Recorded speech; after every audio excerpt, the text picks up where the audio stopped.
Senegalese President Bassirou Faye arrives Nigeria on a courtesy visit to President Tinubu. Details of the bilateral talks between the two leaders yet to come to the open to be made public. And to avoid breakdown of law and order, INEC chairman urges security agencies to checkmate the use of power of incumbency to deny opposition parties access to public facilities.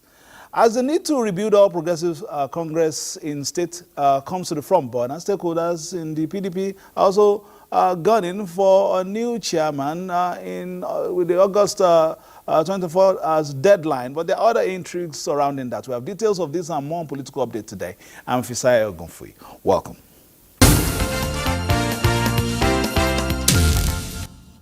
President Bola Tinubu today received the new president of Senegal, Bassirou Faye.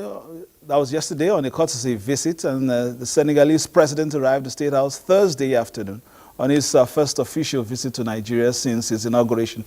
Upon arrival, the two leaders had a short bilateral talk, details of which is yet to be released at the time our reporter filed his report. The Nigerian president and chairman of the ECOWAS Authority of Heads of State and Government was one of the African leaders who attended the swearing-in of the new president of the Francophone West African nation in April. The Senegalese leader, who is the youngest president on the continent at the age of 44, had earlier paid similar visit to Mauritania, the Gambia, Guinea-Bissau, and Cote d'Ivoire. Now, locally, ahead of the Ondo and Edo governorship elections, INEC chairman Professor Mahmoud Yakubu has advised security agencies to check the use of the power of incumbency to deny opposition parties access to public facilities, television and radio stations, which sometimes result in breakdown of law and order. He gave the advice at the interagency consultative meeting on election security held in Abuja. The Edo and Ondo governorship elections have entered second half. The players can sometimes be desperate. Desperation that can compromise security. So, security agencies need to brace up and be on the alert. I urge you to keep your eyes on the electioneering process with a view to preventing violent attacks or negative mobilization by political parties, candidates and their supporters during their campaigns. Referee that has mastered the antics of the players, the INEC boss narrowed his findings to serve as a clue for the security officers. The use of the power of incumbency to deny opposition parties and candidates access to public facilities such as radio and television stations, public buildings for their campaigns and rallies, or even outdoor advertising through the imposition of excessive fees and levies often result in the breach of the peace. We should be a bit more careful in our deployments in terms of the numbers so that we will not overburden the system. This meeting with security agencies rounds off the second quarterly consultative engagement by INEC with our stakeholders. Now, the governorship candidate of the Social Democratic Party in the 2023 governorship election in Rivers State, Senator Magnus Abe, says there is a need to rebuild the All Progressives Congress APC in the state to enable the party to achieve the vision of President Bola Ahmed Tinubu. This formed part of the outcome of a stakeholders meeting held in Port Harcourt, where the former senator also declared support for the Minister of the FCT, Ezenwoye Sonwike. Of these stakeholders of the All Progressives Congress in Rivers State is to critically examine the gains so far recorded by the APC as the ruling party at the center and how to sustain it. Senator Magnus Abe, while appreciating the sacrifice and resilience of supporters to his political ambition as the governorship candidate of the SDP in the last election in Rivers State, acknowledged that his return to the APC is not by chance, as he has been a full member of the All Progressives Congress until the crisis that rocked the party for over 6 years began. Abe appeals to all to let go all that transpired before and during the last election to enable them work for the progress of the state and the country. I cannot leave Asiwaju and follow any other politician in this country when Asiwaju is president of Nigeria. On the 27 lawmakers that defected to the APC, Senator Abe said they should be allowed to exercise their constitutional rights and also pledged to work with the FCT Minister Nyesom Wike and the APC Caretaker Committee Chairman in Rivers State, Tony Okocha, for the growth of the party. I will reconcile with Wike now that he's FCT Minister. He is working with the President and he can be useful to us. And he will help us when it comes to our Tinubu thing here in Rivers State. To ensure an end to the crisis in APC Rivers State, stakeholders accepted to fully support the structures of the party. In spite of what had happened, there is ray of light. We are unwavering and will continue to support our leader to work with whomever he has chosen to work with. The decision by the stakeholders is a reassurance that the political dispute in the APC since 2017 has come to an end. Let's stay in Rivers State for these and many other developments. Joining us via Zoom from Port Harcourt, the Rivers State capital, is a legal practitioner and public affairs analyst, Higher King. Higher King, welcome. I can see that you stopped somewhere to quickly join Political Update today. Let's start this way. Political intrigues have continued to, unfold in Rivers State. APC, of course, while a lot of allegation, counter-allegation, and threats of all kinds. But let's look at, governance first. There's been push and shove between the State House of Assembly and the executive over, the past month. When we last had this discussion about 2 months ago, you were thinking that things would settle down. It seems they were just simmering under. My brother, we thought it was, in fact, after which they signed in Abuja, I personally thought the tension was over. But suddenly, recently, we discovered that they are just beginning. So it's very, very unfortunate that the governance by today is 17th May 2024. In about 12 days, it will be 29th of May when this government will be clocking 1 year, both at the state and federal level. And in Rivers State, it's really impacting on the governance of Rivers State and the people of Rivers State being able to get good seed of governance. Although the governor is trying to flag up projects and all that, there are so much going on. But I am thinking that with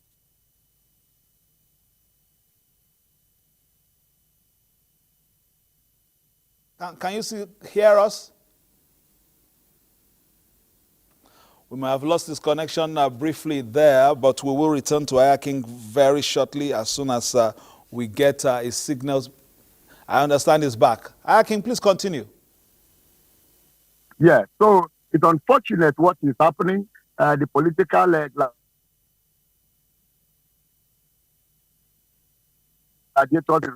when we thought they was not acceptable. From what has happened in the past few weeks with the reconstitution of the old house of assembly that was abandoned when the former speaker went to become chief of staff, and the recent resignation again of the same set of people. So we now know that the problem is far from being over presently. So there is still problem. I'm expecting more crisis actually.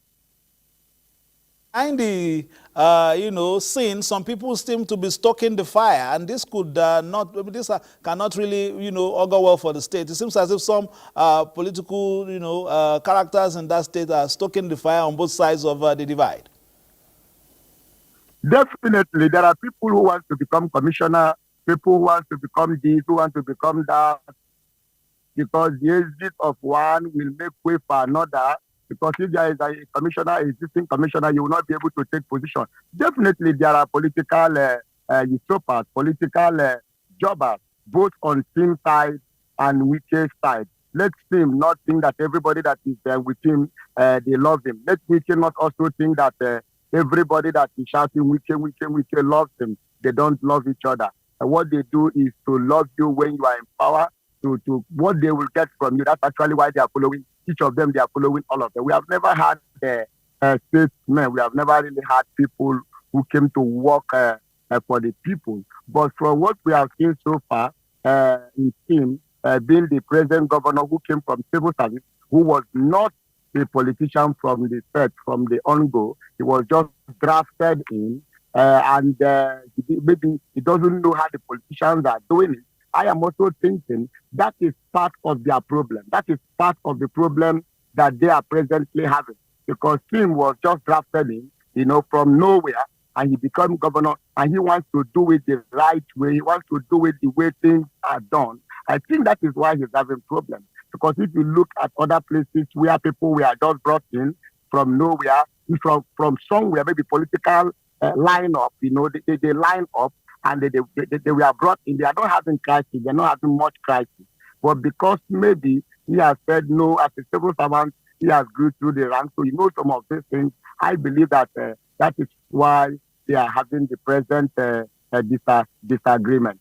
But definitely answering your question, most 75%, 80% of the people following them are just political jobbers, people that doesn't have what to do. So they are following them to get position, to get appointment. That's all. That's the truth about it. Before I let you go, you proffered some solutions at the last time we spoke. This time, and looking at all the complexities and the hankering down the two sides, how would you want them to chart a way forward so that if a boss and his protege having some issues, and so one is at the center, one is at the state, it will go well for the state if they could work together? Yeah, definitely. I pray and hope that they can be able to work together if we can still reconcile with the sagacity of Wike, the dexterity of Wike, the acumen of him, the wisdom of him, being a technocrat. I think the River State will move forward than this they are fighting. And I can tell you this they are fighting is not for the Rivers people, it's for personal aggrandizement, for personal interest. That's actually why all of them are fighting. No politicians fight because of Nigerians. No politicians fight because of you. They fight because of what they want to get. Not because they love you, not because they want to better your life, not because they want to do anything, but because they want to grab positions, grab money. That is why they are fighting. I pray that they will be able to reconcile. If they reconcile, it will be better for us in River State. That's my thinking. My advice definitely is that they reconcile, is that they come back and they work together and see how things can move forward. But if they cannot work together, instead of them tearing each other apart, let them be. This one is in Abuja, he's helping River State. This one is in Port Harcourt, also helping River State and Nigeria. It's all about Nigeria's development. So let them be. I think there is this saying that make you be your own, make I day your day, make I day my day. I think if they cannot reconcile, let them day your day, I day my day, because I don't see anything clashing with both of them, if not money or any other thing, because this man is in Abuja at the federal level, this one is in the state. So why should they be clashing? I don't even know why they are clashing, except both of them come to tell us this is the reason why we are fighting and all that. For me, personally, I don't know, because there is no basis for clashing. There is no basis for disagreement. This man is working at the federal level for the interest of Nigeria. This man is working at the state level for the interest of River State and Nigeria. So if River State is good, Nigeria is good. If Abuja is good, Nigeria is good. So it's the same thing. But for me, there is more to their fighting than we all are seeing. Not a matter of boss and the protege, but of the assembly and the executive. But let's round up this conversation like this. Many thanks to you, Higher King. For the weekend, you day your day, I will day my day. We'll see you next week. Let's move very quickly to some other issues. The All Progressives Congress officials of Galadima Ward in Gusau, Zamfara State, have suspended the state chairman of the party, Tukur Namfulani, over alleged lopsidedness and sheer abuse of leadership of the party. ESCO members of Galadima Ward said the situation has become unbearable, especially after several appeals for change without a sign of improvement. Hence, the suspension and call for immediate constitution of a caretaker committee effectively to run the affairs of the party. We, the ESCO of APC Galadima Ward, Gusau local government, 26, we are 27 in number, and also the 16 out of 27, we unanimously we agree and suspend the party chairman Tukur Umar Namfulani. The reason is the lack of paying attention to the member of the party and the other allegation, and already submit the allegation to the national chairman. This is the acknowledgement letter. All right, so many things happening at the same time. But let's come back to national. And one of the parties that did quite well at the last general elections. Now the new national working. But before then, let's take one more, and this time from the PDP. Despite the resolution of the 98th Executive Committee meeting of the People's Democratic Party, stakeholders are still pushing for a new national chairman by August 2024. The stakeholders are insisting that a new chairman should emerge from Benue State as a former chairman. Iyorchia Ayu has not completed his tenure. The recent 98th National Executive Committee meeting of the People's Democratic Party, among other issues, considered to have a substantive national chairman of the party to be announced on August 15, 2024, despite the restraining order of a High Court of the Federal Capital Territory barring the party from replacing its acting national chairman, Ambassador Umar Iliadamagum, pending the determination of the suit before it. Many PDP stakeholders believe that constitutionally, a replacement must come from the geopolitical zone of the immediate past national chairman of the party, Iyorchia Ayu, who was ousted out before the completion of his tenure of office. In this direction, the national leadership of the PDP Transformation Youth Forum has endorsed former governor of Benue State, Senator Gabriel Suswam, who was a major contender on April 18 before the next meeting was adjourned till August. He have all the tests to reconcile all the factions in our party to ensure that our party take over 2027. The forum also expressed the belief that PDP must be restructured urgently for a formidable opposition that will navigate the party to an expected victory in 2027 general elections.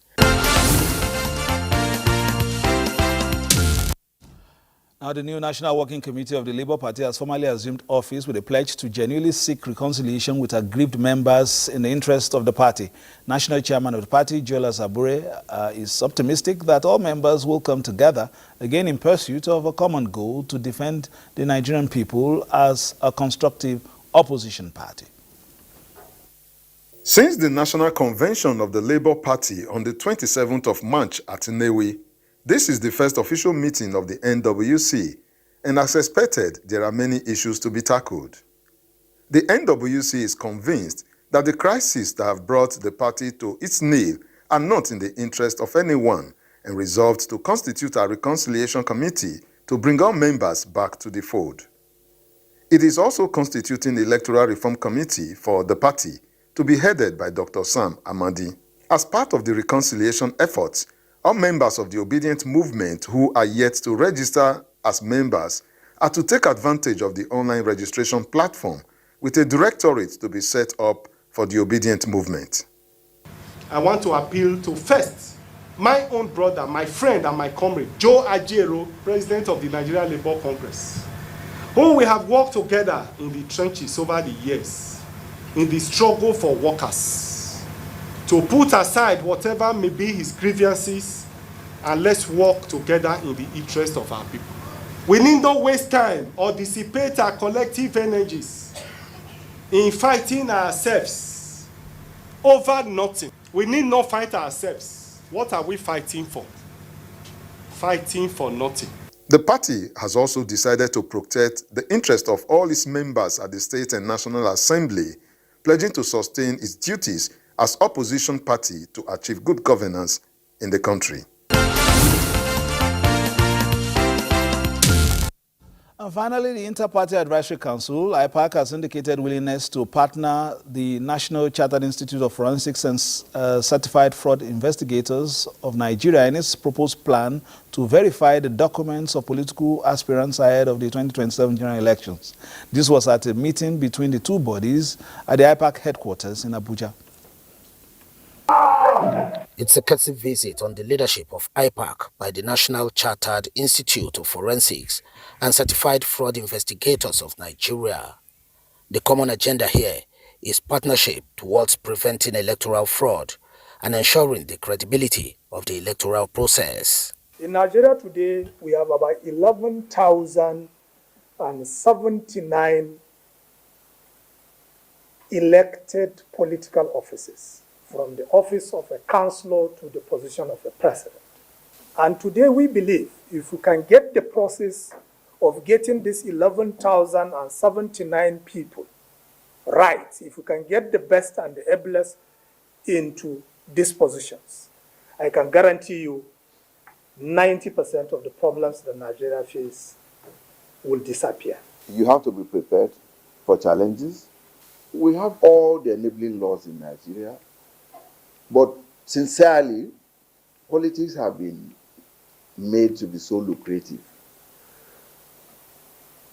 economically, and that I think account for 70 to 80% of the problems we have in the system, because it's more of business than service to the nation. Part of strategies adopted by the leadership of the National Chartered Institute of Forensics and Certified Fraud Investigators of Nigeria going forward is to authenticate the documents of aspirants to political offices before primary elections. This includes verifying tax and academic certificates, among others.